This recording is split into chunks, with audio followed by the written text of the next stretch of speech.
Hello, and welcome to the worst blogging heads ever. After Ben Smith and Glenn Greenwald did their last Blogging Heads episode, I believe a commenter on the site suggested that he do one with me because it would be the worst Blogging Heads ever, because no one would ever say anything. So we're here to prove that commenter wrong, or possibly prove the commenter right, in which case it's going to be a very short episode. Hi, Ben. Hi, Garance. So I understand that you are coming at us from City Hall in New York City? Yeah, I work out of the basement of New York City Hall, where I've worked in various jobs since 2001. Wow, so do you have your own office down there, or is it a No, big but room, there's a big room in the basement. There's a famous press room called Room 9, which is upstairs near where the mayor works, and then in the basement there's an annex called Room 4A. And when Giuliani was mayor, and then right after 9/11, there was just a lot of demand for coverage of New York City Hall, so this room was crowded, and they redid the room, and it's really nice.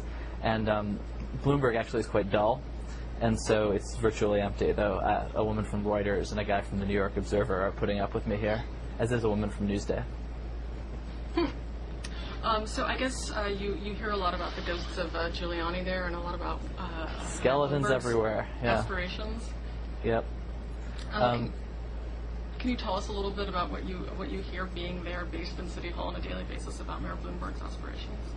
Well, you know, they're basically considered a joke here, but one that the local press loves, and that it's like I think I probably wrote the first story about this for the New York Observer a couple years ago, and it's sort of a love-hate relationship. Like, you don't want to write these stories, but they're kind of fun. They're entertaining stories. It's fun to think about, and it's plausible to the degree that it's plausible. I ran into Bloomberg a few weeks ago on the steps of City Hall out the window here, and one of his thoughts on becoming president was, well, you got to think about it, then really, would you want the job?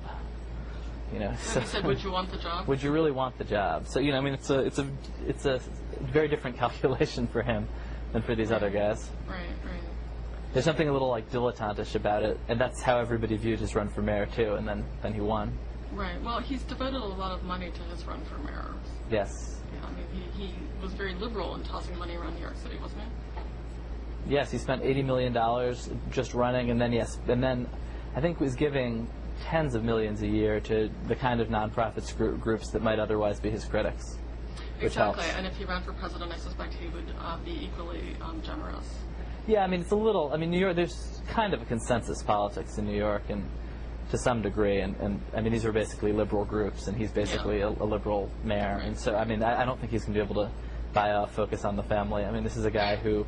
Not only is he emphatically in favor of same-sex marriage, but he is against marriage for himself, equally emphatically, and happy to talk about it.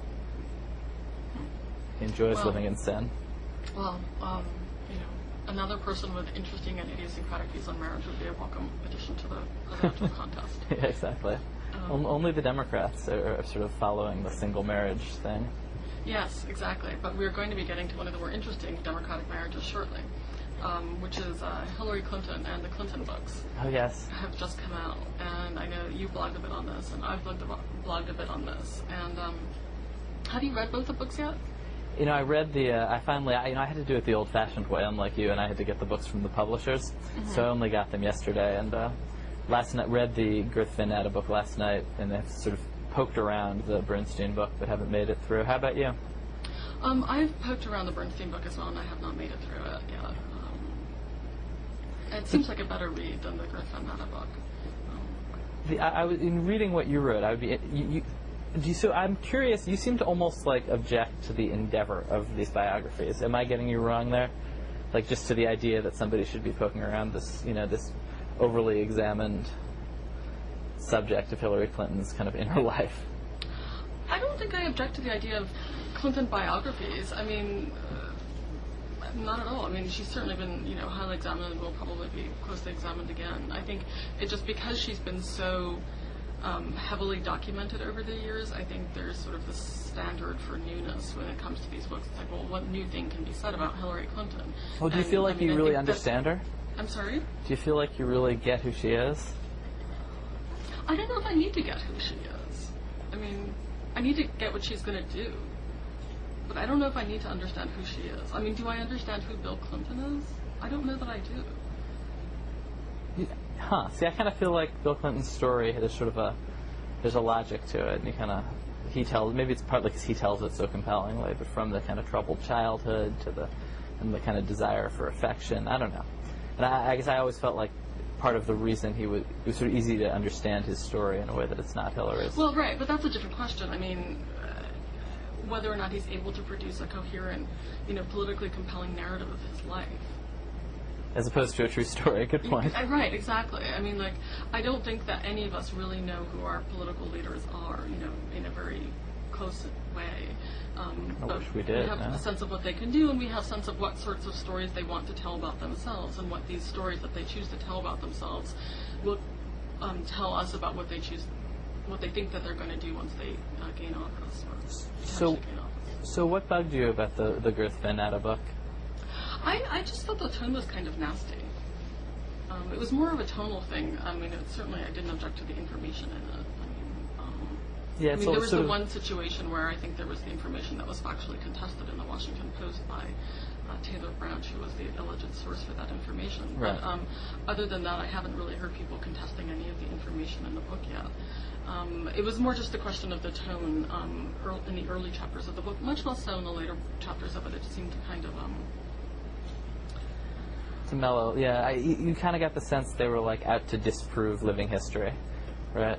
I felt at times that they were kind of like writing against her own story and very explicitly trying to disprove everything she says about herself. Yeah, and then there was this one passage about energy independence in the book where it talked about how, she was pandering and, she couldn't resist criticizing the oil companies. That's how much of a panderer she is. I mean, that's not the exact quote, but I just felt like it had to sort of take this weird perspective on issues so that everything could come out as somehow a negative. Yeah, the calculating. There was some choice of words where you felt like calculating came up a bunch. You picked out this passage, a lot, and I just feel like, okay, I've heard that she's calculating before. To repeat that doesn't tell me anything new. What would give me some new information is to understand, what kind of feedback has she gotten, that makes her this way, and so on. And I feel like you get more of that in the Gerstein book. I mean, I'm sorry, in the Bernstein book. The Gerstein book has yet to come. Did you read Gail Sheehy's? Did you read Gail Sheehy's much criticized book, Hillary's Choice? No, unlike you, I'm not a specific expert in the subject. Oh God! Clinton book.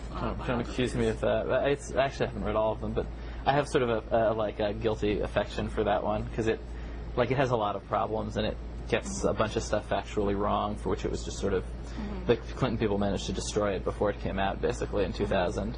But it kind of makes as you say, it makes a very, overdone maybe effort to really understand where she's coming from psychologically, which I don't know, strikes me as an interesting effort at least. Yeah, see, I know what you mean. Yeah, it is an interesting effort. I guess I'm more interested in where she's coming from politically. Yeah, fair enough. But the thing, I thought that you blogged about this one thing, I'm trying to find it in the book now, but that she had calculatingly chosen her identities in college and listed them on paper, there was this sort of 5 different pathways that she had, you remember that passage, right? Yeah, I love that. I thought it was, I think it's from Sheehy, I'm pretty sure. Oh, okay. But I actually thought it is sort of extraordinary. She'd written down, or maybe not, maybe we all do stuff like this in college, actually. But it was interesting. She'd written down 5 different things she could become. A political activist, or an educational and social reformer, an involved pseudo-hippie, or a compassionate misanthrope. I don't know, and one was a political leader. Right. It does seem Which is not ultimately the path that she took until quite recently. That's true. Maybe. I did think that was interesting, but I don't know, maybe it was just the people I went to college with, they were very definite and careful in planning out their futures. So we were all making lists too? Well, I kind of, maybe, yeah, it's possible. I won't confirm or deny. I don't know that I was making lists like that, but she seems like obviously an extremely methodical woman. Yeah. That's definitely the case. And you said you had some interesting thoughts on the way that the Clinton campaign has attempted to beat these books back, and also how people should handle that. Yeah, I mean, I don't really know the answer to the second thing. Like, if I'd been leaked the book the day, on Thursday in the afternoon, as is my understanding, the Washington Post was, I probably would have jumped on it and grabbed whatever I could in those 3 hours and written about it. But at the same time, and I don't know that the Clinton campaign leaked it to them, but as Chris Lehane said in my story, the only people who have an interest in having the book leaked on the Friday before Memorial Day weekend are the Clinton campaign. Right. And certainly, I mean, I don't know. I just think it's important to be aware of the ways in which you're being used, even though as a reporter you're often people are trying to use you. But just, I don't know, like, you have an item that they promptly linked on HillaryHub.com. It just strikes me as like they tried to pick the least friendly possible kind of forums to get it out, like a Washington Post reporter, rivalrous with the New York Times, and bloggers who I think they probably the publisher leaked, I don't know. But it seemed like it went to places that were most likely to be unfriendly to the books, and they were very unfriendly to the books. So, yeah. Well, the thing with the Girth book that's actually been really fascinating to me is to sort of watch how different bloggers have responded to it rather differently. And there's actually been a fair diversity of opinion on the left about this book. And this has raised a question in my mind, which is whether or not there will be a bizarre and unanticipated rehabilitation of Jeff Girth as a kind of liberal truth teller. Well, tell me, can you run me? I'm not sure. I saw your what you did, and I saw what Iglesias did, but I'm not sure I've seen much else. Bob Summerby, who is writing the Daily Howler, is someone who is very concerned with the failure of all kinds of institutions to sort of play defense for Democrats who are being unfairly attacked by large media organizations. And he has been criticizing some of the liberal publications for not talking enough about the Clinton book and talking in particular about Girth's history with the investigation of Whitewater and his history with the investigation of Wendell Lee and so on. But if you look around, I think you'll find that at The Nation, Ari Berman wrote a piece that basically took the Girth Fanata excerpt from the Times as a jumping off point for talking about Clinton's stance on the war, which I believe The Nation is extremely opposed to. Right. And most writers there are extremely opposed to it. And then Arianna Huffington basically just picked up the book and just used it to rip into Clinton. So I feel like on the left there's been a diversity of opinion on this, and then once you know that Girth's wife has been a foreign policy aide to Chris Dodd for many, many years, and you realize that, in fact, in the New York Times Magazine story about Clinton, most of those sources who are quoted anonymously have to be Democratic aides. And you wonder, people are so used to thinking, if Girth is getting a lot of information from people on the right in Congress.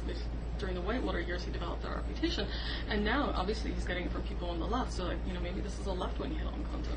Yeah, the Senate, the stuff in the Senate, I guess it's either anybody who doesn't like her is going to like it. Basically, it's basically just this idea that she's incredibly insincere and calculating in her war votes, and then trying to kind of cover her tracks in a certain way. Right. And yeah, I agree with you. It probably wouldn't have killed them for Girth to mention that his wife was a staffer to Chris Dodd, although it's hard to see the book as a sort of Dodd campaign stealthy front. I don't know. Well, he discloses it in the book, so obviously it's a book. It's not, a New York Times story, so there's no injunction on him to write or not write. Right. But just the New York Times story, I just felt like they should have mentioned that. Yeah, it wouldn't. I agree. So just probably just an oversight of haste in getting this up. There was a lot of haste. I'm sorry? There's definitely some haste. I feel like it was a terrible decision by the publishers to rush these books up into June. What was the? These books got released on the Friday before Memorial Day weekend because these guys were in such a hurry to sort of race each other and beat each other, and right. I don't see them having a lot of impact, honestly. I don't think they've changed the game. Right. And maybe they wouldn't have in October either, but I think they would have had a better shot. Well, they would have had probably a lot more impact in August. So then I suspect they would have leaked on the Friday before Labor Day weekend. Right. Just a wild guess. People would not have been able to bring the books with them to the beach house. Exactly. Hey, can I ask you to maybe, is there any way you could turn up your sound? No, I don't think I can. That's better, actually. Okay, I can hold it closer to my face. Yeah, that'd be fantastic. Thank you. I'm using this different headset than we normally use because the cell phone that we have designed to there's always some issue with blogging heads of the technical stuff, so we don't have the normal technology, so I'm using this other thing. Yeah. But the other thing in the reception of the book that I thought was interesting was that Media Matters came out Friday evening before the Washington Post story was up with like a almost 3,000 word hit on girth that just seemed strikingly timed, and it just it was just sort of this very well coordinated attempt. Whether it was coordinated or coincidental, seemed like a very well coordinated attempt by the Clinton campaign, and Media Matters sort of, I think, serving as an arm of the campaign there to sort of to knock this book out of the water before it really surfaced. To mix metaphors wildly. I don't know. Do you disagree? No, I don't know. I feel like Media Matters has probably. Girth is someone that they would be critical of anyway. The timing, obviously, is interestingly coincidental. But I feel like Girth is someone they probably would have been critical of anyway. Yeah, for sure. Do you know any of the others? I don't know. Yeah, I've talked to Van Natta and to Bernstein at times, but I don't really know either of them. And Girth. I don't know. It's like it's such a sort of. Obviously, I wasn't like there for the Clinton wars in the '90s, and right, and so Girth has this kind of mystique, particularly in the White House. But I think because when I was reporting out the story, I talked to Chris Lehane and Mark Fabiani, who were kind of the second wave of White House operatives dealing with Girth, because they were sort of brought in after the decision was made to release all these papers that Hillary had been kind of stonewalling on releasing, involving really things that we don't need to talk about in Arkansas that are very complicated and don't wind up leading really anywhere. But Girth had written and they don't feel like Girth was their most sort of assiduous pursuer. Is that a word? And who was their most assiduous pursuer? Well, just looking back, Sue Schmidt from the Post was actually the woman who did by far the most on Whitewater. Girth had broken the story in '92, and I think that story wound up. The headline was kind of off. There are things in that story that are contested, but I don't think anybody thinks it was illegitimate to write about this complicated land deal with a guy who turned out later to be a felon. Which is kind of like Obama's Resco story, it's like interesting, it's noteworthy. This kind of scummy old friend of yours you do a land deal with, and and turns out to be a felon. Like, this seems worth writing about, and Girth wrote about it in '92. It's and then I think it was the subsequent coverage and the intensity of it that people objected. Yeah, but Girth wasn't the objections. I know, but I think if you look back, Girth wasn't the most intense pursuer of Whitewater. He certainly didn't give birth to Kenneth's. The reason that it was such a big deal really is because it gave birth to Fisk and then Starr and then right. This sort of totally unpredictable sequence of events. I actually thought that book really made Starr look like an idiot. I could be wrong. I'm sorry, which book? I thought Girth's book really it just made Starr look awful. I don't know if you were kind of... But he's quoted at some point kind of almost patting himself on the back for not being so hard on Hillary, which I thought was just kind of amazingly, unself-aware. Right, yeah. And he'd really given Hillary a break in the Starr report. Good of him. Anyway. Yeah, no, I got to Washington, I think, I became, in '97, and became a journalist 3 weeks before the Lewinsky story broke. So that story was basically like the news. I was working at National Journal, and it was, here you are, this very serious, policy-oriented publication, and suddenly it's like this sex story, and that's all anybody talks about for months. So anyway, I'm glad we don't have that to deal with as much anymore. Well, although you look at Wonkette today and pick up your latest National Enquirer, and there's a Republican presidential contender being written about. It's true, but now all the distracting, personal, invasive stuff is directed at Lindsay Lohan. That is true. There's been a substitution of the political figures of the Hollywood figures for the political ones to a large extent. It's probably good for politics, right? Right. If you look at somebody like, Foley. Obviously, he had a very large zone of privacy for a very long time. That's true. The closet lives. I'm sorry? I said the closet lives. Yeah. At least in certain kind of selective cases. I definitely think that the lesson of impeachment was not that, these things work. It did a huge amount of damage to Clinton, but it also did damage to the Republican congressional majority. Yeah, so honestly, and to the press as well. Because I think the American public just did not get why everybody was so interested in this. Totally, and everybody lost, so I think that there's not... And the press, I think, has never quite fully recovered its standing. Yeah, I think you're right.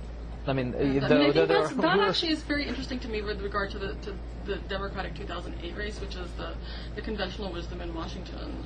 I mean, how much is that going to count again?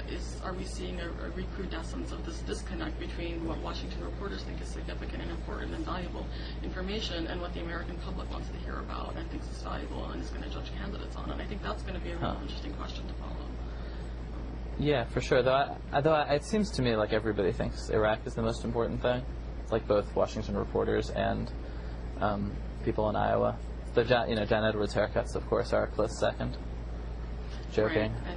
And I'm sure that had nothing to do with Oppo research. It was in his filing. Right. So, Yes. that's what it mostly had to do with. I'm sorry? I said that's kind of what it mostly had to do with, was him writing it down. There's a lot of Oppo research flying around. Right, yeah, definitely. Whole books are getting, anyway. Sorry. I'm sorry? I said whole books are flying around. Anyway. Yes, whole books are flying around, I know. Well, I mean, I got the Bernstein one, we got that from the publishers. Yeah. And I assumed that they were trying to get that out to a lot of people. Yeah. As quickly as they could. And I'm looking forward to reading it. So moving on to some of the other candidates, I know that you've written about a sort of self-chastising blog item at one point about having bought into this Obama poll search theory that Obama was going to overtake Clinton, and now you no longer believe this. I haven't covered a national cycle particularly this intensely before, and just the volume of polling is so. There's a poll every day or two, and you can, particularly if you're including state polls, and it's so easy to start looking for a trend that, and everybody or a lot of people were looking, sort of feeling, these crowds at the Obama events were so huge, the money he was raising was so huge, and so you're expecting and kind of feeling this surge, and people started, including me, on my blog, I think, sort of saying, oh, look at this, Obama's catching up, and this poll is catching up, and that poll, and maybe not, say, averaging them out or mentioning the 3 other polls in which he wasn't catching up, because that's not news and not that interesting. And then at some point, actually, Doug Schoen sort of pointed out to me that I should really be looking at the Real Clear Politics as a really nice average of all of the major national polls, and it's real. And there's a little bit of tightening, but it's really just 2 parallel lines, more or less. And so there was all this drama around this. Is he catching up? And it just. Didn't seem to be happening, which, isn't to say that it's like there's sort of a limited amount of information you can get from these polls at this point, but definitely, like, Obama had, at some point, a lot of people had fallen in love with Barack Obama, and there was like a, immediate 15 or 20% of Democrats who were psyched to vote for him or interested in voting for him, and then that kind of, that stopped. Whatever that was moving people initially seems to have stopped. Not that that's going to be the outcome on Election Day, but I felt kind of embarrassed to have written that stuff. I don't know. What do you think about this? Well, I wouldn't feel embarrassed. Unless we should both feel embarrassed. Yes. I also have written that I thought that Obama would overtake Clinton in the national polls at some point, because he did seem to be on this trajectory. And, I think we were probably looking at some of the same polls. And I actually was wondering if... Drudge puts a huge headline on Obama, they're tied, or something, and everybody else does too, and it just becomes this. Anyway. Well, I was wondering if maybe the Elizabeth Edwards cancer announcement kind of stole some of Obama's thunder in a way, because after that the conversation turned back to Edwards. Obama was having such a huge moment, and then the conversation turned back to Edwards, and then Edwards got this big sympathy bounce, and then a little bit of that went away, but then it just feels like the conversation is not as much about Obama anymore. Yeah, I think that's right. He's sort of becoming a normal candidate, being treated as a normal candidate, at least by the press. He's still getting these huge although this is all in the world of nonsense storylines. And this may all be in the universe of nonsense storylines. I'm not sure anything was going on with voters, except, I think you're right that there was some bounce around her getting sick. But certainly the press and we all started, yammering about something else for a while. Right.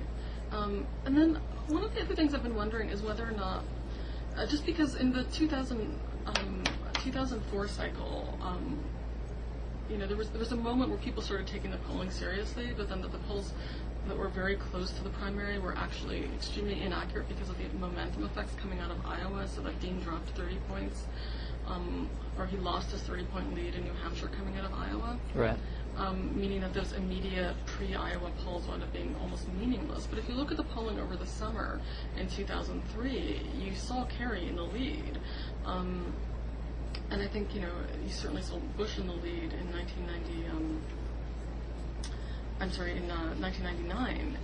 And I guess I'm starting to wonder, maybe some of these earlier polls are actually more accurate because they're predicting, who is the establishment frontrunner, and then you're going to have this wave of whoever the insurgent is coming in, and then the question is always in a Democratic race, can the insurgent actually pull off the upset?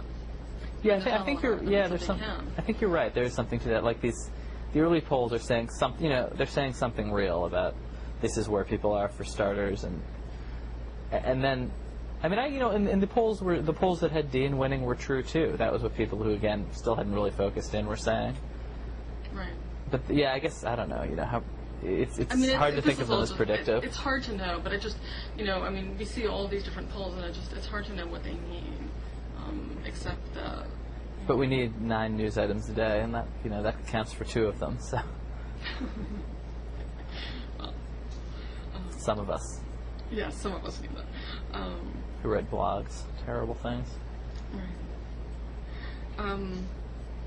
And then one of my other questions, I know that on MyDD some people have been writing about this blurring phenomenon with the candidates, where increasingly they're coming to resemble each other. There's this sort of consensus of opinion on the Democratic side, where even though people were in very different places 4 years ago and 5 years ago, they're all coming to a sort of policy consensus around supporting a very significant healthcare reform, though not all universal, and in terms of supporting getting out of Iraq, and in terms of the votes between Obama and Clinton being fairly similar right now.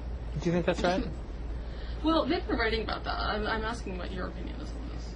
Yeah, and I think it is true on the Democratic side. I'm not sure it's true more than it usually is on the Democratic side. Again, last time around there were big stylistic. I mean, Dean was the Democratic wing of the Democratic Party, and I mean, I guess he supported civil unions, but I think by the end they all supported civil unions. I'm not sure, again, what the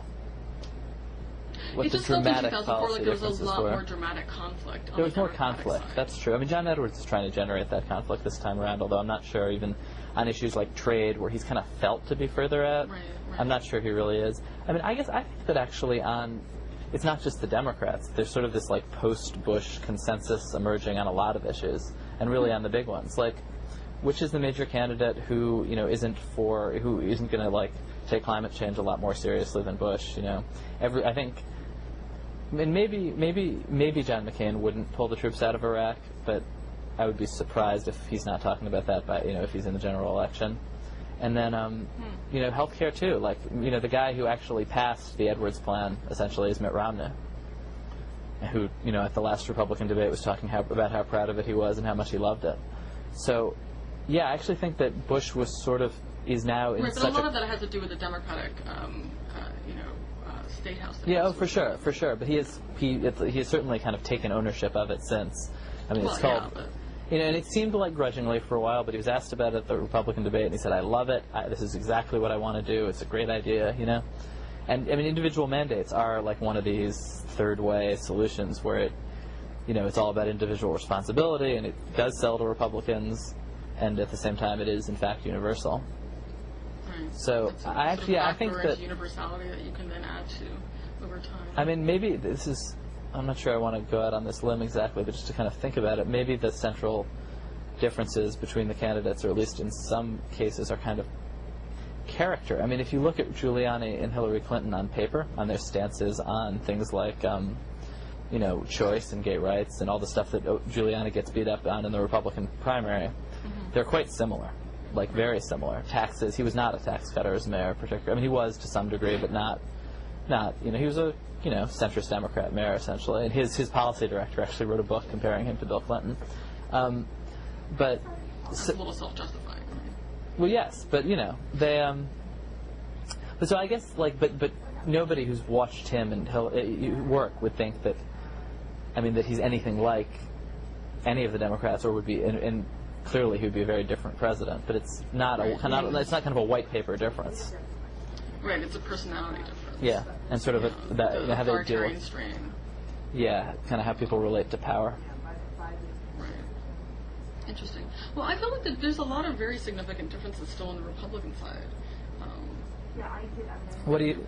Well, between Ron Paul and Rudy Giuliani, for example. Well, if we get to include like Ron Paul and Mike Gravel, we're gonna, then there are huge differences. Ron Paul, I feel like there's this little groundswell. No, Ron Paul is the real deal for sure. I agree. Yeah. He's not like Mike Gravel, but if you're allowed to include the sort of, but I think that's probably just because like Democrats are in love with their candidates, and Republicans, and particularly Libertarians, like really want a protest candidate, and he's the guy. But he is really different, yeah. And that moment in the debate was so amazing. He kind of, in a way, he served up what was this gift to Giuliani, although a lot of people, later argued that what he said wasn't all that inaccurate. What Paul said? Yeah, although he put it oddly, to say that it was the bombing, that our engagement in Iraq specifically was what had... Right, I think it was that contention that Iraq specifically... That's what made it seem a little kooky. Even when Clinton has made that analogy, and I think that's what Gerthan Van Hatten talked about, where Clinton was analogizing Iraq and Al-Qaeda. I think it's one of these things that everybody objects to anybody talking about anymore, because we've heard so much about that too from the vice president, and it's just not, it wasn't accurate, although that there is now definitely an Al-Qaeda presence in Iraq. But though Paul was kind of making this case that the reason that Al-Qaeda exists and hates us is because we were bombing Iraq in the 90s, in the no-fly zones and stuff like that. Which isn't, totally false, I think. Clearly there are all these specific grievances in the Middle East, of which that is one, but it was a weird one to pick. Yeah, I don't know that was even the primary one Al-Qaeda picked. No, totally. Only Ron Paul. No. Yeah. Well, that was only Ron Paul thought that was the big one, but, He is incredibly, maybe he's incredibly popular on the web. His videos are viewed more than the videos of much better known candidates. And, and he has these champions, like Andrew Sullivan is kind of in love with him these days. Yeah, I noticed. He really likes him. But, I think partly it is that he's a real libertarian, and I think there's got to be 100% overlap between people who spend all their time on the computer and libertarians. So I imagine that he's... I do agree. I think the blogosphere is highly libertarian in a way that hasn't been adequately explored and documented. Because it's like a lonely, it's sort of a... You're sitting there alone doing... I don't know. It's sort of a... I don't know. Maybe it seems to me that it lends itself to libertarianism, and... it's not a sort of setting bound by kind of traditional social norms. But I don't know. But anyway, Ron Paul. So I don't know if the fact that he is vastly popular in sort of people and sort of internet power users is reflected in the kind of real world. Right, and it also very much depends what states those users are based in. Yeah, I don't think he's getting the nomination, but he could be. I think he'd be a powerful third-party candidate and a real nightmare for the Republicans if he ran as a third-party candidate, because it's just a year when people are disgusted with their nominees. Right, I think would be willing to cast a protest vote, and it's just what they need is a spoiler. Right. Well, there's no shortage of potential spoiler candidates this cycle. Between Bloomberg and Hagel and Paul, although Paul hasn't ever talked publicly about running third party, has he? I'm not sure. I don't think he has. I don't think he has. I think we would have heard that. But you've got to figure at some point there are going to be calls for that. There is a Libertarian Party, I think, nationally. Who knows if they can get him on the ballot? But there have been Libertarian presidents, or I think there's a Libertarian candidate every year, and you got to think there is, in fact, and a lot of journalists will vote for that person as a safe vote, where they're no longer engaging in the party. A lot of journalists will. That's ridiculous. I've known journalists to do it. Maybe not a lot, but I've known enough. Yeah, some reporters don't vote. It just seems to me I don't know. Right, becoming a reporter does not mean that you're no longer a citizen of the country. It just means, I think it just means you're not supposed to talk about who you vote for. Right, or but Mark Halperin doesn't vote, and I'm pretty sure, so some don't. It seems to me, voting for the Libertarian isn't really a useful compromise. That actually is probably deeply offensive to lots of people. Well, yeah. I can't speak to. Although if you don't tell anybody, then it's okay. I'm sorry? I said, although if you don't tell anybody, then it's probably okay. Yeah, no, definitely. And, a lot of journalists who live in Washington, who they vote for doesn't really matter anyway, because it's a city where, there are members of the school board who've gotten more votes individually than George Bush gets in this town, so. Yeah. New York is similar. I'm sorry? New York is similar. A lot of people here, or a lot of journalists here, are registered Democrats, just on the theory that that is basically the general election in most places. Right, exactly, and that if you don't vote in that, you don't get to vote, Yeah. period, in your local elections. Yep. But the outcome of DC's electoral vote is usually not in doubt. It certainly wouldn't depend on journalists. Right. Okay, well, I think we've gone through maybe 5 or 6 of our topics in less than the allotted time, as anticipated. I think that's okay. I mean, given that it's the worst blogging heads ever, people don't really need us to drag it on, do they? No. But I'm sorry I didn't like kind of, I'm sorry? I'm sorry, like, I feel like the great, Garance Franke-Ruta blogging heads can never be replicated, so I shouldn't try. No, I mean, But I I could don't freak out think at that you I'm going now to be if you able to want. just sit here and silently wait for you to explode on me. That's just not going to happen. Just keep waiting. All right, Ben, enjoy New York. Yep, enjoy DC. Until next time. Yep, bye.